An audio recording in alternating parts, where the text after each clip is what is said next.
Chapter 1: The Mind That Arrives Before We Do. One of the most persistent illusions human beings carry is the feeling that we begin life as independent selves who gradually gather information and form beliefs through conscious evaluation. But that is not how human life actually begins. We do not arrive first and then build a worldview from scratch. The worldview arrives first. We awaken slowly inside structures that already exist. Language is already there. Family systems are already there.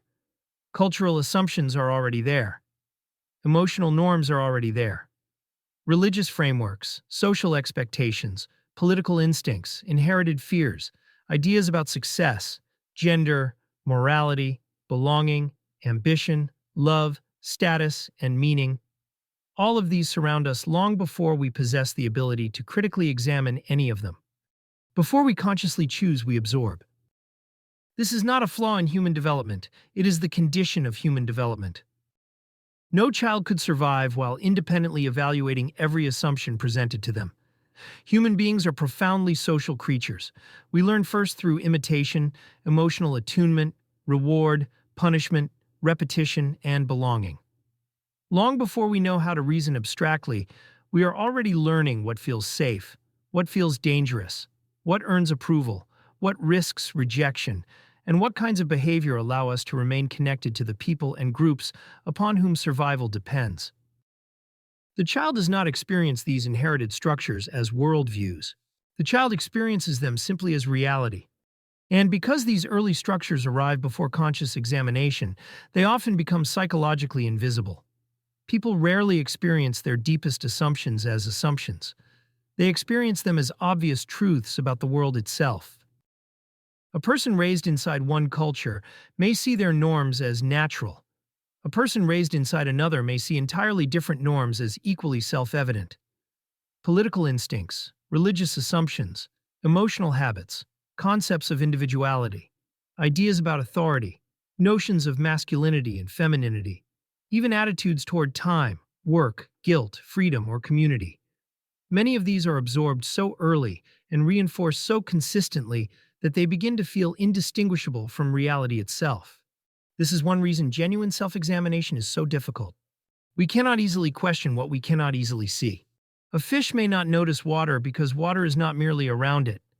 Water is the medium through which it experiences everything else.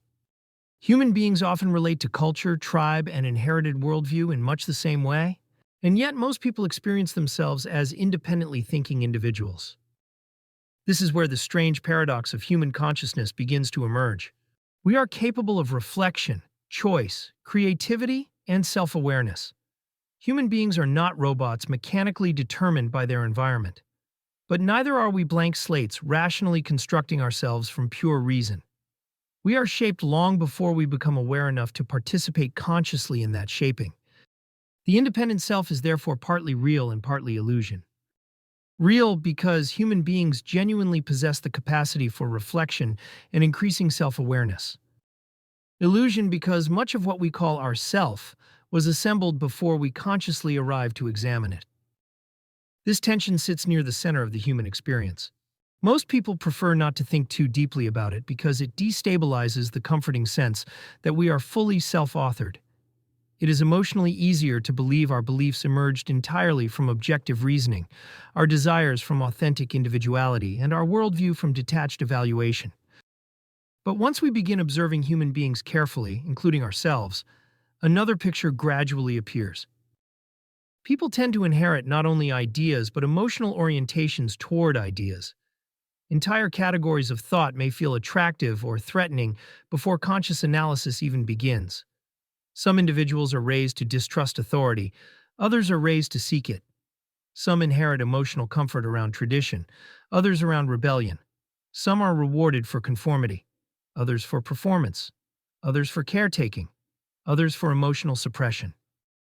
Over time, these patterns begin hardening into identity. And identity is powerful because human beings rarely defend beliefs merely as ideas. They defend them as parts of themselves. To question a worldview can therefore feel not merely intellectually uncomfortable, but psychologically dangerous. Doubt can threaten belonging. Reflection can threaten identity. Awareness itself can sometimes feel destabilizing because inherited structures do not merely organize thought, they organize emotional security. This helps explain why human beings so often rationalize after the fact. We like to imagine that reason sits at the center of our decision making, calmly evaluating evidence before arriving at conclusions. In reality, much of human cognition operates in reverse. Emotional intuitions, identity loyalties, social incentives, and inherited narratives often arrive first. Reason then frequently acts less as neutral judge and more as skilled defense attorney, constructing explanations for positions already emotionally chosen. This does not mean rationality is meaningless. It means rationality exists inside a much larger psychological ecosystem than most people realize. Human beings are not merely thinking creatures. We are belonging creatures, meaning creatures, narrative creatures, emotional creatures. And social survival shaped us long before philosophical truth became a conscious concern. Understanding this changes the way we see ourselves and others.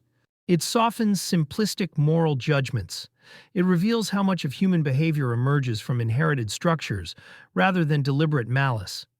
It explains why intelligent people can arrive at radically different conclusions while each experiences themselves as rational.